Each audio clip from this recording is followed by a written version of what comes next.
guys, good morning. I'm gonna try to do a new episodic feature on this channel that I'm gonna call Series Over Cereal. Doo-doo-doo-doo-doo. There's no jingle yet. I'm gonna eat cereal because it's breakfast time, and I'm gonna talk about a show I watched. I used to shoot you down. This is the cereal we'll be doing. I need a spoon. Check. Ta-da! If you're like, hey, these bowls look familiar, you're totally right. You can see these bowls on New Girl. Yeah, man. You know I got what for you. I'm so famous. I have the same bowls as a moderately successful television show. There's nothing but love for you. Yum! I'm really hungry. I didn't think this through, because I have to talk about stuff, but right now I just want to shove food in my face. Hold, please. I should have had themed cereals. Today I'm gonna talk about Godless. I should have done like shredded wheat. Looks like tumbleweeds. Oh, missed opportunity. I have to have more bites. I'm hungry. I still have some cereal left, but let's wipe it off our teeth before we start. Godless. I used to shoot you down. The show is Godless. The network is Netflix. The amount of time it took me to watch it, 2 days. Yum, yum, yum, yum, yum, yum. Berries on berries on berries on berries. Recap.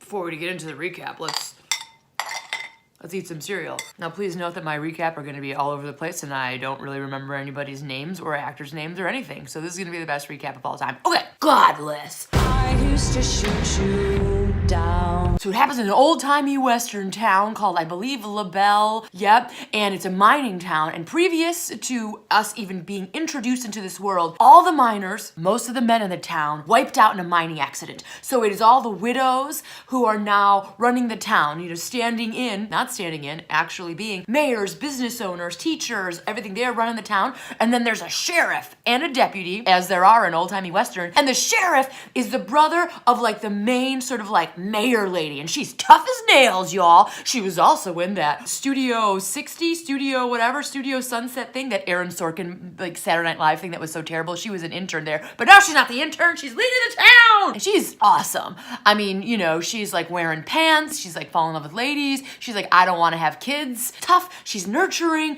she's a leader. Frustrating when she's trying to help all the ladies in the town and nobody will listen to her, nobody believes her, and I'm like, and then there's a sheriff who used to be a crack shot. Hey, his wife died. He's real sad. He has 2 kids. He's like, I don't know how to be a father. I'm an old-timey western guy. What do I do? He's also going blind, but everybody thinks he's a coward. Oh, crazy. And then there's his deputy. What the heck was his deputy's name? The actor was in The Little Boy in Love Actually, where he's like, Daddy, I'm in love, even though my mom died. He's also in Game of Thrones. He's like, I'm a seer. And then he gets stabbed. Oh, I should say there's probably a lot of spoilers about other shows in here. Anyway, I can't remember his name. He's British, but he has an American accent. You know how they do. And then there's the outskirts of town. Bum, bum, bum, bum. And then you have Mary from Downton Abbey, also rocking a Western accent, whatever Western accent means. She lives on this ranch, and she married a Native American fellow who, of course, the townspeople shot because, oh, they're the worst. So Mary is not in her Downton Abbey outfit. She's a full-on like land owner, and she's living with her mother-in-law, who is she's not a chief. What is she? Cardinal? Is that what her official title? Her Native American name is Dove. She is not used enough in the show because that actress is amazing. So she is hanging out with her mother-in-law and her son, who I identified with the most. I love the son. He was like trapped between two worlds, between being feminine and masculine. He like didn't know about his like Native American roots, but then he also didn't fit into this other world. I don't know. I really liked the son, and plus he was funny. As there's this town called Blackdom, real subtle, where it's in the outskirts of the mining town, and it's all these like ex-soldiers and ex-rangers who are all African American, and the mining town actually poisoned their water, so they don't give a shit about the mining town, and the mining town is of course racist towards them, and the ladies are racist. Let's remember, white ladies. Oh, white ladies. So there's all this like tension going on, and I think that town was underused as well. So I have some notes about that. So those are the outsiders, right? So you have the town folks and the outsiders, and then you have the big bad baddies, which is Jeff Daniels. Yes, from Dumb and Dumber, but he doesn't ride his little pooch wagon with the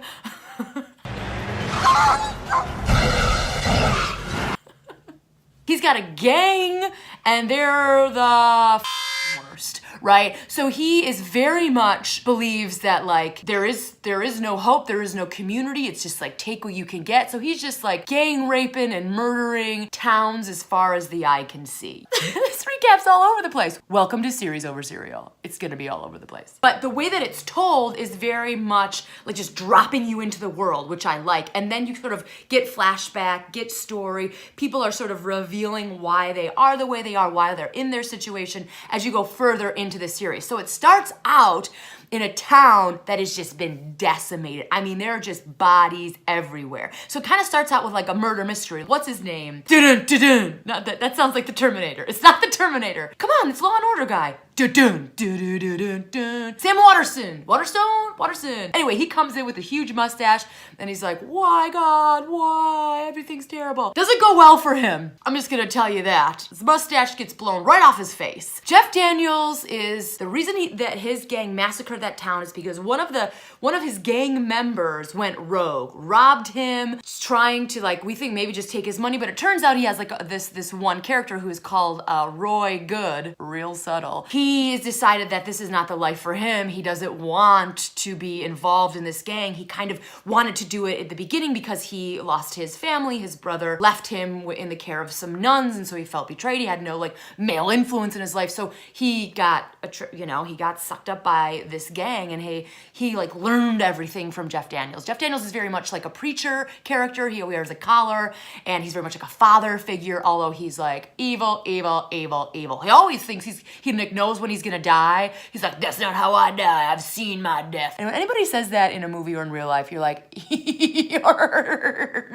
I'm scared of you. Then all the characters start connecting. Downton Abbey lady and her mother-in-law and her son, Roy Good, comes into their ranch and she just shoots him in the neck, just straight up like claim yourself, say your name, or you're gonna get shot, mister. And he does it, so she shoots him in the neck. And I'm like, awesome! Dove. She heals him, and they sort of are healing each other, and he ends up helping with the ranch and like trying to run away, but like dealing with his moral compass. She teaches him how to read. He really bonds with her son. So all that is going on in the town, and then they all start getting connected. Like they all start needing each other. And that is what I love about this. It's like everybody's trying to survive. Nobody is like morally correct. Like everyone is corrupt in some way or trying to survive and making terrible choices. It's bad news. And it's really, I think, a great commentary on sort of this like toxic environment, but also these toxic people. They think that only the strong survive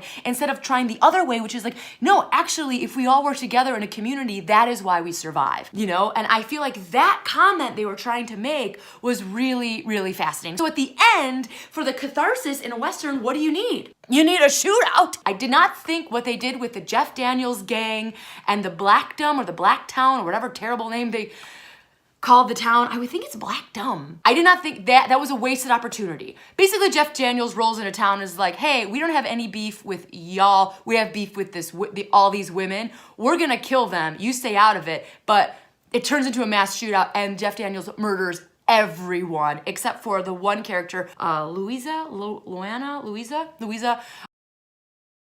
So it's like her and like a small child are the only people that live. It was just such a missed opportunity because it could have been an opportunity for coming together. After that, bummer happens, super bummer. They have a shootout and all these women blow all these men apart. They do come together, but they come together in a way where Westerns come together where it's like guns are the answer. You have to have guns. And you know, that's the thing that kind of was like, oh, I know that this is the genre. You know, gun control is a huge issue here in America, and it has been for a while, and you see this, and this is not celebrating it, in my opinion. It is saying everybody having a gun is the worst time. It's not gonna go well for anyone. If you have a gun, you will kill people, you know, and this goes for the heroes, the side characters, for the villains, for everyone. You know, this idea that like, well, if you have a gun, you can protect yours, and you're gonna be all right. No one's all right. No one's all right. Like, even at the end, they just stand in a graveyard. So I've been reading a couple articles, and I think the one that really resonated with me the most was there was an article in Bitch magazine, and it did mention that like 73% of the lines, the actual dialogue was written for and given to men, whereas like, 27% was written for women, and that was a beef that they had. When I understand what the Bitch article was saying, and I do think like where you should be giving more dialogue to the women, especially if it's supposed to be about women, But how do you navigate that when in that world they're supposed to be silent? I think you can, and I think they fell a little bit short when it comes to that. So I do appreciate that that criticism. I understand the criticism that's happening on the internet, but I also think we gotta say, hey, they gave it a whirl. I'm not saying that we should settle and this should be like, oh, we nailed it. We never have to make another feminist movie again. Of course not. And I really, really like seeing more of myself where I can identify more in there. And I think it would be really, really more fascinating and more inclusive and just better business to put more women, more people of color, you know, more LGBTQ folks in these kind of genres because we want to see that stuff. Like, thanks for trying. That's what's so great about this kind of art form. You can discuss it afterwards. Like, it's just an interesting conversation. And isn't that what art is all about? And I think that's great. So keep creating these kind of things. Like the creators of this are going to be watching my YouTube channel. I feel like sometimes it can be frustrating because it feels like you're never doing enough. You're falling short a little bit. And that's okay to fall short. Keep striving. Keep striving to get the voice of the other in your art. Because as somebody who's trying to give, you know, spaces for women, just spaces for the other, like sometimes I fall short and I don't want to stop doing it, but sometimes it makes you stop creating because you're like, oh God, I'm not doing it right. I'm not doing it perfectly. I don't want to offend anyone. So the folks who made Godless, thank you for giving it a whirl. I think some parts improvement is needed. As somebody who's consuming and creating, I'm learning from what you're doing and I'm taking that knowledge and trying to use it to create my own thing. And isn't that cool? The answer is yes. Yes, it is cool. That was series over cereal. Eventually, I'll be able to not be as rambly. Yeah, right?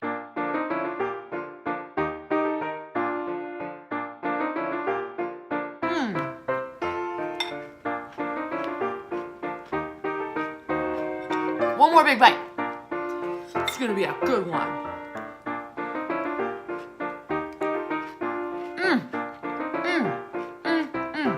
Put the bowl down, Huff.